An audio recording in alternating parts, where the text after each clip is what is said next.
Bonsoir. Mesdames et messieurs, chers téléspectateurs, vous nous suivez à travers les 4 coins de la République démocratique du Congo. Vous nous suivez à travers le monde. Merci de votre fidélité sur cette chaîne de télévision Africa Daily Report. Et aujourd'hui, nous recevons en exclusivité l'homme que vous voyez devant notre caméra. Et nous nous retrouvons pour le moment dans la chefferie de Bassoir. Donc, dans le territoire de Lubero, comme lui, il maîtrise bien là où nous sommes. Bonjour, monsieur. Bonjour, monsieur le journaliste. Présentez-vous d'abord à nos téléspectateurs. Merci beaucoup. Moi, c'est Kassere Katsongo Kahunga. Je suis leader local, précisément ici dans la commune rurale de Nziapanda, se trouvant dans le groupement de Mandia. À chefferie de Bassoir. C'est à combien de kilomètres de Butembo jusqu'ici? De Butembo à Nziapanda, c'est 76 km. De Butembo à Nziapanda, c'est 76 km. Alors, ok, votre région se retrouve dans une... donc votre localité, disons, chefferie se retrouve dans une région d'opération militaire contre les attaques des ADF. Pouvez-vous nous parler un peu de la situation sécuritaire dans cette région? Merci beaucoup, monsieur le journaliste. La situation actuellement est dramatique. Depuis le mois de juin 2024, la première incursion de carnage qui a eu lieu le 12 juin 2024, précisément à Maïkengu, dans le groupement Bapakombe, à secteur de Bapé.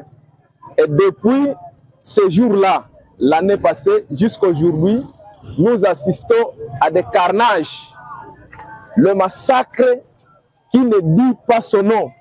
Nous sommes lamentablement égorgés comme des bêtes, comme des animaux.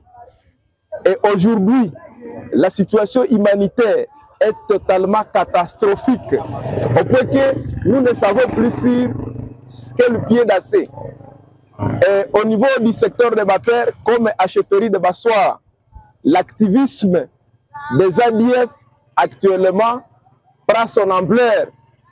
On ne sait plus si du moins on est dans quelle région, dans quel pays.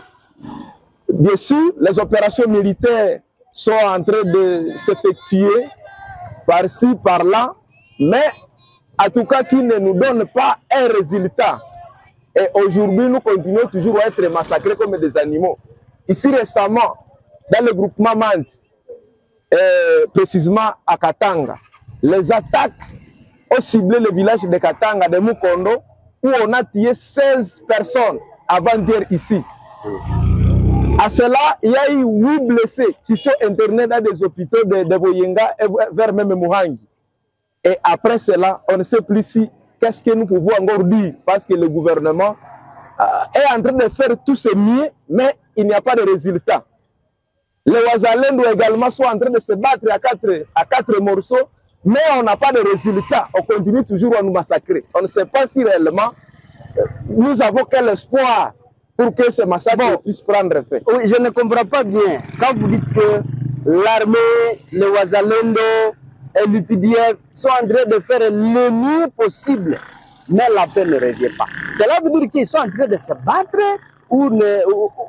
Vous voulez dire quoi concrètement? En fait, je cherche à dire que les militaires, comme l'opération Souja, est en train de se battre, ça va? Mais comme nous faisons face à un terrorisme, en tout cas, il est difficile de le maîtriser. Et jusqu'à présent, bon, les militaires peuvent se battre, bien sûr, de l'autre côté, comme ils se sont déjà subdivisés à plusieurs groupes. Les opérations vont s'effectuer dans le secteur de Bapère, les autres opérations vont s'effectuer dans le groupement Mans, mais nous voulons la paix. Et quand la paix ne revient pas, c'est que le résultat est comment? Est nul. Même si on peut se battre, mais quand on n'est pas rassuré, on comprend que c'est un peu compliqué. Donc le résultat est nul. Parce que nous avons besoin de la paix, étant que population. Alors, et vous personnellement, comment vous évaluez également juste la coalition UPDF et FARDC dans la traque, comme dans le secteur Rwenzori, cette coalition a déjà fait quand même quelque chose. Et dans votre secteur ici, comment ça se passe? Comment vous évaluez ça? Bon, ici, dans notre région, les résultats ne nous prouvent pas que réellement les UPDF comme les FRDC, leur manière de travailler, parce que nous, ce que nous voulons est de voir les résultats palpables, voir éradiquer l'ennemi et le neutraliser. Mais l'ennemi continue à tuer les gens à quelques kilomètres. Ici, cette opération n'est pas réellement rassurante. En tout cas, elle n'a pas donné de beaux fruits dans notre région ici. Mais là-bas, dans le territoire de Beni, selon ce que nous écoutons, bon, ça donnait quand même, c'est comme s'il y avait peu de résultats. Mais ici, pratiquement, non. Ça a vraiment échoué lamentablement. Mais on nous parle de la synergie des Ouazalendo aussi dans cette région. Et vous savez la force de Ouazalendo, comment vous évaluez ça aussi? Bon, les Ouazalendo, bien sûr, nous avons des vrais Ouazalendo et des faux Ouazalendo. Lesquels? Nous pensons que les vrais Ouazalendo sont bien sûr dans la forêt, en train de suivre l'ADF. Mais les faux Ouazalendo, bon, je suis sur, bien sûr, une chaîne, je ne voudrais pas dire beaucoup, on a fait des rapports, on a écrit, mais le gouvernement semble ne pas vouloir venir investir des enquêtes pour comprendre réellement qu'est-ce qu'on appelle le faux Ouazalendo, parce que c'est la population qui voit tout. La population sait comment elle est en train d'être tuée. Ça va? Mais alors, quand quelqu'un s'appelle le Mouzalendo et il ne veut pas pourchasser l'ennemi passe toujours de ses côtés. C'est que nous allons dire que ce n'est pas un bon Mouzalendo qui combat à notre côté. C'est pourquoi nous pouvons arriver à dire non, un Mouzalendo qui accepte que sa population puisse être égorgée, quand il est là, c'est qu'il n'est pas un bon Mouzalendo. Selon ce que nous avons compris du concept de Mouzalendo. Un Mouzalendo, c'est un patriote capable de défendre ce pays, et aussi capable de défendre aussi sa population.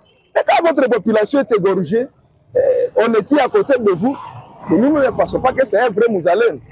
C'est pourquoi nous avons bien sûr de vrais Ouazalendo, nous les connaissons, sont en train de se battre, et aussi les faux Ouazalendo sont aussi de l'autre côté. Alors, votre groupement accueille, on peut savoir si ça accueille beaucoup donc les déplacés venus de l'autre côté.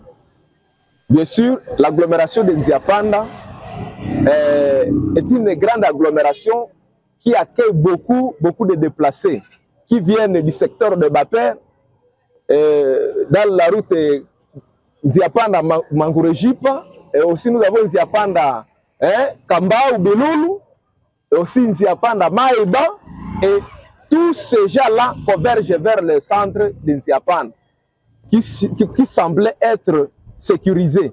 Alors, l'agglomération de Nziapanda actuellement a beaucoup de déplacés qui souffrent, qui ne sait pas, qui ne sait pas comment il peut encore vivre.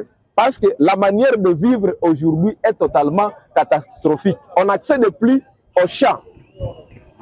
Voilà. Alors, ce qui fait qu'aujourd'hui, même les enfants, les vieux et le mercenariat de la débauche a exagéré. Le fumoir, parce que ce ne sont que des occupations où l'on peut gérer les jeunes. Filles comme jeunes garçons, alors c'est un peu compliqué. À part l'ADF, nous avons la famine. La famine qui va aussi ravager les gens. À part la famine, ceux qui n'ont pas de moyens, ils se rendent à l'hôpital. Quand ils y arrivent, ils ne trouvent pas les frais pour honorer des factures. Vous allez voir même un malade déplacé qui ne va plus accepter quitter l'hôpital parce qu'au moins là-bas, il est malade, il est en train de trouver à manger. Quand on veut le libérer gratuitement, il veut même refuser quitter le lit de l'hôpital parce que là, on était en train de manger de la nourriture de certains patients qui avaient au moins peu de moyens. Mais c'est un peu compliqué. L'hôpital qui subit aussi un grand problème.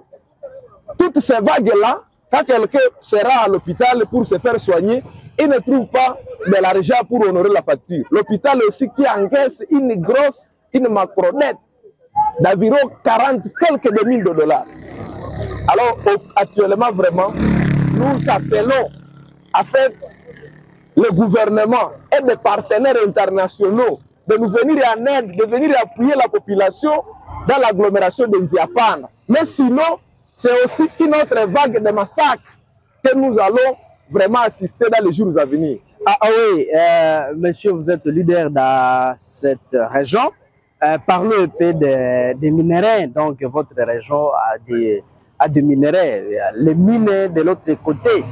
Pouvez-vous nous parler de l'exploitation de ces mines? Ce sont les Wazalendo qui exploitent ces minéraux.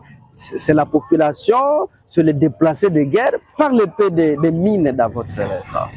Bien sûr, le secteur de Bapère comme le groupement Mans sont des entités qui regorgent des minéraux, notamment l'or et les coltans dans les feux du secteur de Bapère.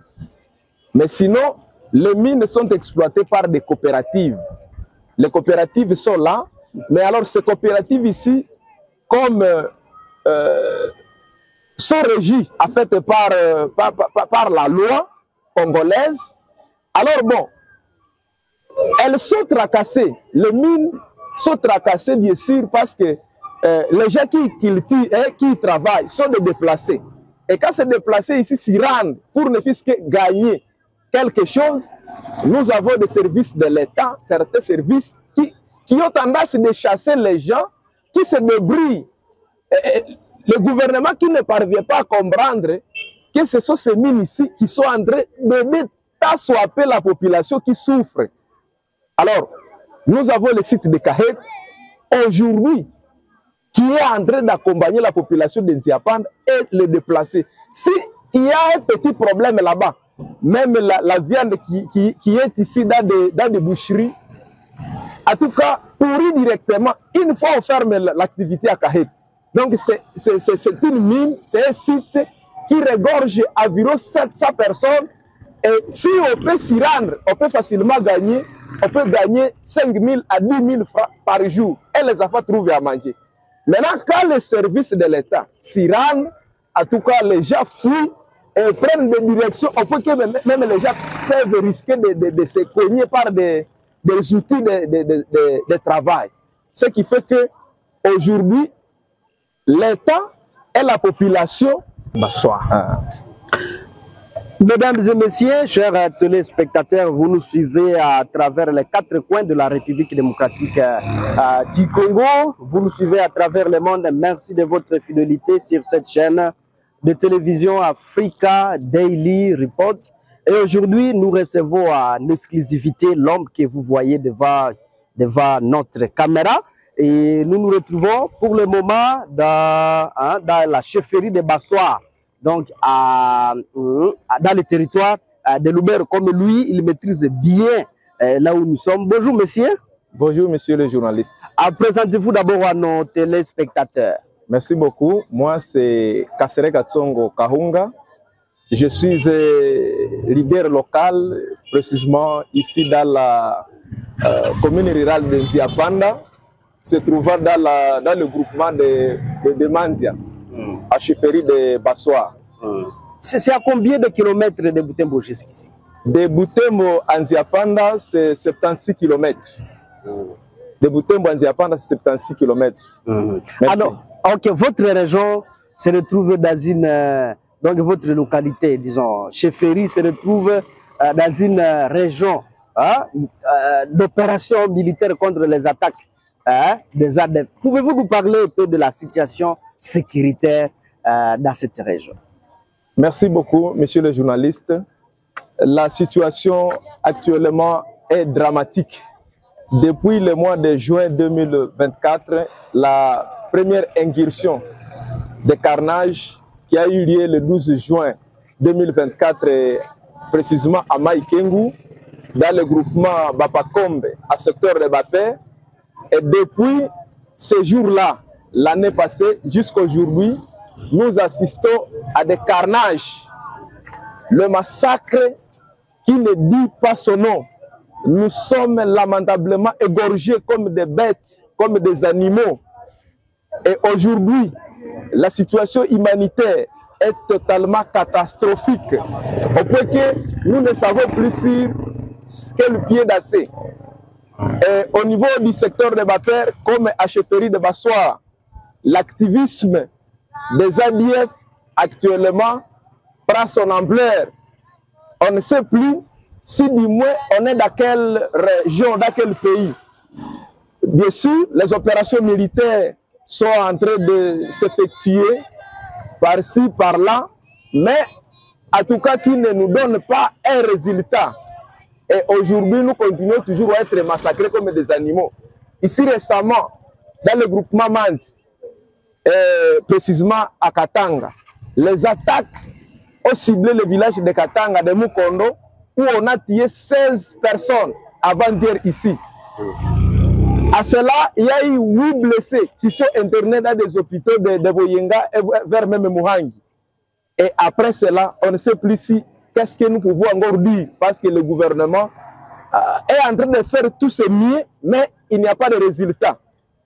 Les Ouazalendou également sont en train de se battre à quatre morceaux, mais on n'a pas de résultat. On continue toujours à nous massacrer. On ne sait pas si réellement nous avons quel espoir pour que ce massacre puisse prendre effet. Oui, je ne comprends pas bien. Quand vous dites que l'armée, les Ouazalendo et l'UPDF sont en train de faire le mieux possible, mais la paix ne revient pas. Cela veut dire qu'ils sont en train de se battre ou vous voulez dire quoi concrètement? En fait, je cherche à dire que les militaires, comme l'opération Souja, est en train de se battre, ça va?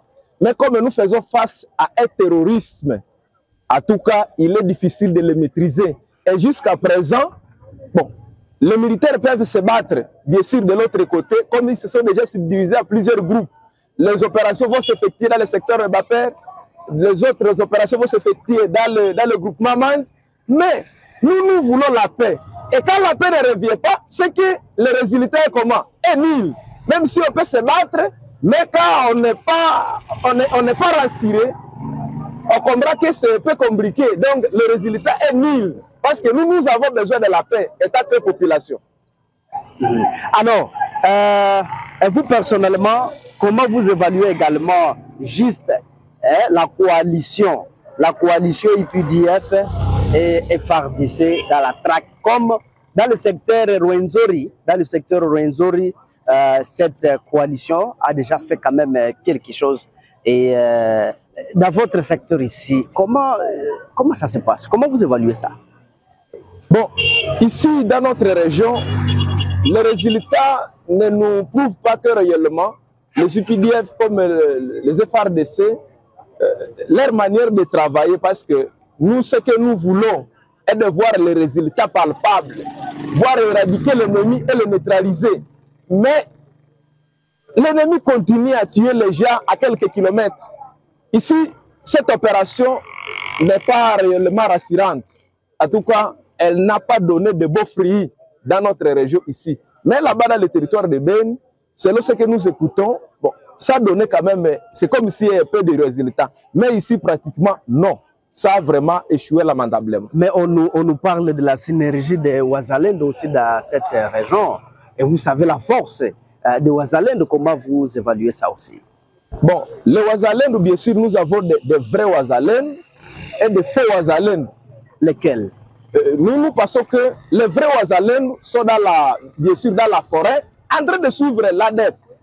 Mais les faux Ouazalendo, bon, je suis sur, bien sûr, une chaîne, je ne voudrais pas dire beaucoup, on a fait des rapports, on a écrit, mais le gouvernement semble ne pas vouloir venir investir des enquêtes pour comprendre réellement qu'est-ce qu'on appelle le faux Ouazalendo, parce que c'est la population qui voit tout. La population sait comment elle est en train d'être tuée. Ça va? Mais alors, quand quelqu'un s'appelle le Mouzalendo et il ne veut pas pourchasser l'ennemi passe toujours de ses côtés. C'est que nous allons dire que ce n'est pas un bon Mouzalendo qui combat à notre côté. C'est pourquoi nous pouvons arriver à dire non, un Mouzalendo qui accepte que sa population puisse être égorgée, quand il est là, c'est qu'il n'est pas un bon Mouzalendo. Selon ce que nous avons compris du concept Mouzalendo. Un Mouzalendo, c'est un patriote capable de défendre ce pays, et aussi capable de défendre aussi sa population. Et quand votre population est égorgée, on est à côté de vous, nous ne pensons pas que c'est un vrai Mouzalendo. C'est pourquoi nous avons bien sûr de vrais Ouazalendo, nous les connaissons, sont en train de se battre. Et aussi les faux Ouazalendo sont aussi de l'autre côté. Alors, votre groupement accueille, on peut savoir si ça accueille beaucoup donc les déplacés venus de l'autre côté. Bien sûr, l'agglomération de Nziapanda est une grande agglomération qui accueille beaucoup de déplacés qui viennent du secteur de Baper, dans la route Nziapanda-Mangurejipa, et aussi nous avons Nziapanda Kamba ou Belulu, et aussi Nziapanda Maïba, et tous ces gens-là convergent vers le centre de Nziapanda, qui semblait être sécurisé. Alors, l'agglomération de Nziapanda actuellement a beaucoup de déplacés qui souffrent, qui ne sait pas, qui ne sait pas comment il peut encore vivre. Parce que la manière de vivre aujourd'hui est totalement catastrophique. On n'accède plus aux champs. Voilà. Alors, ce qui fait qu'aujourd'hui, même les enfants, les vieux et le mercenariat de la débauche a exagéré. Le fumoir, parce que ce ne sont que des occupations où l'on peut gérer les jeunes. Filles comme jeunes garçons, alors c'est un peu compliqué. À part l'ADF, nous avons la famine. La famine qui va aussi ravager les gens. À part la famine, ceux qui n'ont pas de moyens, ils se rendent à l'hôpital. Quand ils y arrivent, ils ne trouvent pas les frais pour honorer des factures. Vous allez voir même un malade déplacé qui ne va plus accepter quitter l'hôpital parce qu'au moins là-bas, il est malade, il est en train de trouver à manger. Quand on veut le libérer gratuitement, il veut même refuser quitter le lit de l'hôpital parce que là, on était en train de manger de la nourriture de certains patients qui avaient au moins peu de moyens. Mais c'est un peu compliqué. L'hôpital qui subit aussi un grand problème. Toutes ces vagues-là, quand quelqu'un sera à l'hôpital pour se faire soigner, il ne trouve pas de l'argent pour honorer la facture. L'hôpital aussi qui encaisse une macronette d'environ 40 quelques mille de dollars. Alors actuellement vraiment, nous appelons en fait le gouvernement et des partenaires internationaux de nous venir en aide, de venir appuyer la population dans l'agglomération de Nziapanda. Mais sinon, c'est aussi une autre vague de massacres que nous allons vraiment assister dans les jours à venir. Ah oui, monsieur, vous êtes leader dans cette région. Parlons un peu des minéraux. Donc, votre région a des minéraux. Les mines de l'autre côté. Pouvez-vous nous parler de l'exploitation de ces mines? Ce sont les Wazalendo qui exploitent ces minéraux. C'est la population, c'est les déplacés de guerre. Parlez un peu des mines dans votre région. Bien sûr, le secteur de Baper comme le groupement Mand sont des entités qui regorgent des minéraux, notamment l'or et les coltans dans les feux du secteur de Baper. Mais sinon, les mines sont exploitées par des coopératives. Les coopératives sont là, mais alors ces coopératives ici, comme sont régies en fait par la loi congolaise, alors bon, elles sont tracassées, les mines sont tracassées bien sûr parce que les gens qui travaillent sont des déplacés. Et quand ces déplacés ici s'y rendent pour ne fût-ce que gagner quelque chose, nous avons des services de l'État, certains services qui ont tendance de chasser les gens qui se débrouillent. Le gouvernement qui ne parvient pas à comprendre que ce sont ces mines ici qui sont en train de tassoper la population qui souffre. Alors, nous avons le site de Kahek aujourd'hui qui est en train d'accompagner la population de Nziapanda et les déplacer. S'il y a un petit problème là-bas, même la viande qui est ici dans des boucheries, en tout cas, pourrit directement, une fois on ferme l'activité à Kahek. Donc, c'est une mine, c'est un site qui regorge environ 700 personnes.